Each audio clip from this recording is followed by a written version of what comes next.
Hey guys, it's Ann popping on behind my apron. Happy Friday. Woo! You can see the steam. Hey you guys, I am doing some cooking because I wanted to have something great that's ready here for dinner, but I'm getting ready to go to a live cooking show. And so I wanted to have this ready for the people that are going to be here at my house tonight though to eat. So I wanted to pop on and give you some ideas and give you a couple really fun quick tips because this is so easy. So I have some potatoes boiling right here with my famous boil over no more. As you can see, it's on high, it's at a raging boil. I don't even have to worry about that. So I can move you guys a little closer, I think, and we can do the rest of the meal. And pardon the steam, I'll try to get this a little bit out of the steam for you. So I have, I'm just gonna grab something here. Sorry about that. I forgot to have this ready. I have in my 10-inch cast iron skillet a pork tenderloin that I just sliced and then patted dry and seasoned it with salt and pepper. Then I put a tablespoon of our garlic canola oil in the cast iron skillet when it was getting hot. And I seared these pieces of pork tenderloin on both sides for about 3 minutes. And I am putting them in an insulated bowl. I'll come back to talk about the bowl in a minute because I want to get the sauce going. So this recipe is really great in a cast iron skillet because you get that sear and that fond. So see all this good brown stuff in here? We want that because it's going to make absolutely the best sauce to put over these pieces of pork tenderloin. And yes, I bought pork tenderloin, which those are the ones that come in 2 pieces. Let me add the butter to the pan. You need a little over a tablespoon of butter. Let's get that melting. Then we're going to add some mushrooms. And again, I love my quick slice. So I'm going to just put 4 mushrooms at a time on here. Slices them. You can drop them right in your skillet so quickly. And this is a mushroom and onion sauce that we're going to put on top of those pork tenderloin slices served with the mashed potatoes. So again, my quick slice, you guys, I've showed it so many times for everything from strawberries to kiwi to mushrooms. So we're going to just get that sauteing in the butter. And I haven't been on live for a while. So I hope everybody's having a really good week and you're enjoying the change to a little bit more fall weather. So we've got the mushrooms going. I'll turn that heat back up a little bit. We want to add a little onion, and the recipe says for it to be chopped onion. Hey Christina, hello. Glad you're there. So we're going to just use the food chopper quick and chop up some onion. Yeah, and if you had a bad Friday, grab your food chopper, you guys, because you can take all the frustration out on your food chopper. I also promise you, if you have picky eaters, they won't even know that you're putting onion or broccoli or something like that in a recipe because you can chop it so fine. So I'm just going to slide it off. I'm using one of the cutting mats. So we've got, by the way, love these little micro grips. I use them in the air fryer all the time, but I'm going to use them right here to hold this hot cast iron skillet in place.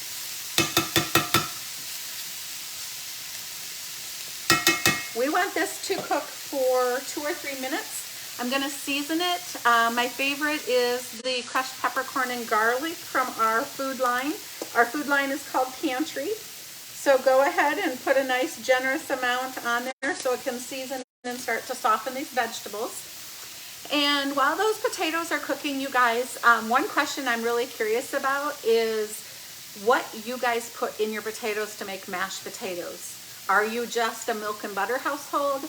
Do you do sour cream and cream cheese? How do you make them? Very curious about that because, boy, there's a lot of opinions. So put it down below in the chat, you guys. And I'm doing the 10-inch. This is great for 2 people. If you're cooking for a bigger family, you might want the 12-inch cast iron skillet. But there's just something that you can't duplicate in other pans with that sear from cast iron. So as we're using that, and it's starting to soften, I'm using the small tongs. I just want to stir these once in a while. I want them to start kind of wilting, for lack of a better word. And I told you I was gonna mention the insulated bowl. So you guys, here's the scoop. I'm cooking right now, but the people that are coming home probably won't be here for an hour to eat. I will be gone because, like I said, I'm doing a live cooking show, and it's so nice to be back out doing a few live shows. So hit me up if you need some things. But I'm putting them in our insulated serving bowls. And you guys, these keep food hot for up to 2 hours, okay? So it will be piping hot when they come home, but I won't have had to have left it on the stove top or scorched the bottom of the mashed potatoes or whatever. And this particular recipe said to take the pork tenderloin and just set it aside till you've got the sauce made. Then we're gonna put it back in with the sauce. But heck, why not put it in here in the meantime? And look at this, there's a little helper hook so that it can sit, and look how juicy this is. Can you guys see in there? Yes, doing a pork tenderloin is different than doing a pork loin. So make sure you know what you're buying when you're at the store. And if you don't cook with it much, it has silver skin on it, kind of like the back of ribs. So you need to remove that before you cook, because then there's nothing that's tough or gristly or chewy. So what I do is take a really sharp knife. Your pork tenderloin is this nice long piece. I take a really sharp knife and just make a slit with it. And then I hang on to the pork tenderloin with one hand, and I take a paper towel and I grab that silver skin, and literally if you use a paper towel, it'll stick to it. You can just peel it off. So it's such a quick way to remove the silver skin. Then I just sliced them in about inch slices, put them in the hot pan to sear them. And now I'm doing the sauce. Okay, it looks like our vegetables are getting wilty. So the next step for this sauce is we're going to put a couple tablespoons of flour over the vegetables, and we're going to let that flour cook for a couple minutes so it gets good and hot. So don't even stir it for about the first 30 seconds or so. Just leave it set right there so that it starts to get heated and does that cooking process. And I'm actually gonna turn my potatoes off here because they are gonna be done. And then once that is really hot and heated through, then we'll add the next 2 steps to that recipe. So essentially, this is a really quick pork tenderloin with mushroom onion sauce that I'm serving with mashed potatoes for the people that are gonna be here tonight.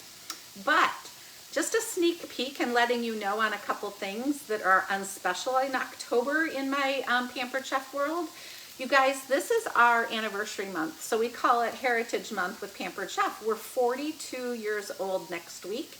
I've been here 32 of those 42 years. I am blessed every day by this business, helping you solve your kitchen stresses or some recipe needs or whatever it is.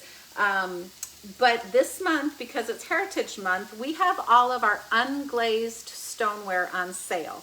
And for those of you that love stoneware, drop it in the chat below, because I do all my cookies on stoneware. I bake all my biscuits on stoneware. My deep covered baker, I call it my magic pot.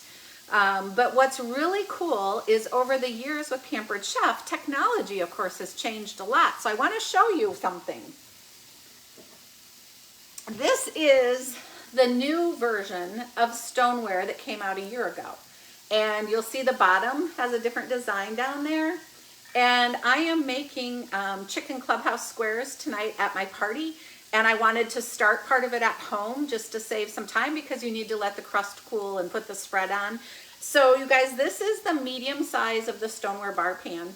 They're on sale. If they're unglazed, they start this color, and then you know the uglier they cook, or uglier they look, the better they cook. But what's cool because of technology is now all of you that wanted to preheat your stones or wanted to put your stones through the dishwasher, guess what? Now you can, because that new technology allows you to do that. Okay, so this has gotten nice and hot with the flour. So I wanted to make sure you were aware that that Heritage stone was on sale this month. And now what I'm gonna do is slowly add in a cup of chicken broth. And while I'm doing it, I am scooping off that brown fond that's in the bottom of my skillet. And by the way, if I wasn't doing a sauce that had mushrooms and onions in it, if I was doing a sauce that was just like a gravy, a straight up gravy, you guys, I gotta show you something. This is really cool. This is a sauce whisk that you can use in the bottom of a pan like this to blend in. You'll never have lumps this way. So it's just a really, really cool tool. This is all silicone, so it won't hurt if you use nonstick cookware either. And then the last thing is we need about a half a tablespoon of Worcestershire sauce. So, you know, I'll just squirt some in there. I'll give it a little more stir. Oh, and it looks and smells so good, you guys. I wish you were here. And then it asks you to put the pork back on. So honestly, I want that juice back in there. So I'm just gonna dump my pork pieces. And you want this to simmer for about 5 additional minutes before you take it out. Now, I told you I'm doing it on mashed potatoes because they wanted comfort food tonight, and I think mashed potatoes are like really one of those top things. But you could easily serve this alone, or you could put it on pasta or something like that also. So I'm just gonna let it simmer for the 5 minutes. Then I will remove it. I will make my mashed potatoes. I will put it in here. I'll put the lid on and I'll set it on the counter with a note so those guys can eat it when they get here tonight. But one other thing I should tell you before I sign off, I mentioned the stoneware stale. Well, you guys, you know there's edges on these. So a round pizza cutter doesn't really roll up the edges. But did you know our pizza cutter now has this end? So this is the crust cutter. So you can use it right there to cut all the edges. By the way, if you're doing anything like fruit pizza, can you tell I already cut this? I spread the filling on top and then cut it and then kind of respread it, because then when I put all the good toppings on it, it's so much easier to serve and it doesn't make it a mess. But the reason I'm also talking about this is because in October for Heritage Month, if you're a shopper, and I can send you a link if you need to shop, or if you're at somebody's party, if you're a shopper this month with $80 orders, this is one of your free gift choices. And this is a $24 freebie, okay? And if you're already holiday shopping, how cool is that to really get a nice gift for free with your order? And then we're still doing the shipping direct to your house. And we're still doing, if your order is $150, you get free shipping on top of the free gift. And then we really have a pantry explosion this year. So we even added things like the apple spice beer bread. We've added the holiday, the famous vanilla and cinnamon are back. So enjoy that too if you're cooking or shopping with me. But hit me up for questions. I'm gonna look for your comments below to find out what you do with your mashed potatoes, what your favorite stoneware piece is. And I'll be back behind my apron soon. See you later.